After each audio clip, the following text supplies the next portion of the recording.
Ayaw mo pa ba subuko, sir? Ayaw namin. Pwede wag. To remain silent.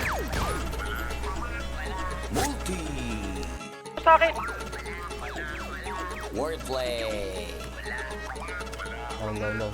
Metaphor. Patayin nyo na. Auto-tune. XB. Jejemon. Flip on the beat. Ngayon pa lang magpapaumanhin na ako. Kasi baka ulo nyo masira ko. Maninipa ako ng mga nagsabing mahina ko. Makinig kayo bihira to. Madalas na marinig sa kata na pakilig. Kasi malikot ang diwa ko.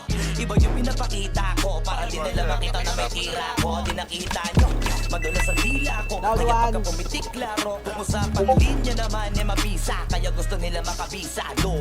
Di man ako magaling kumanta, pero hindi to pipiyo kasi nagtisa ko. Pag ako sumargo kalat, sigurado kahit lapis lang mga gawing tapo. Buti na lang na umitita ko. Kahit ang dami na nila mga ngiting aso, inaasinta ko. Kaso di sila asintado, kaya di ako apektado. Iba mag-isip kasi laking kanto. Papato lang ako kapag kikita ko. Kaya minsan lang ako maging gago. Pag yung kabaliw ako binisita ko. Kung usapang multi, mabuti na lang. Kailangan ko Kapag ito ilit yung kahaliga katawan. papakita ko. Dami ko kasi may tinabing bago. Kung susumain siguro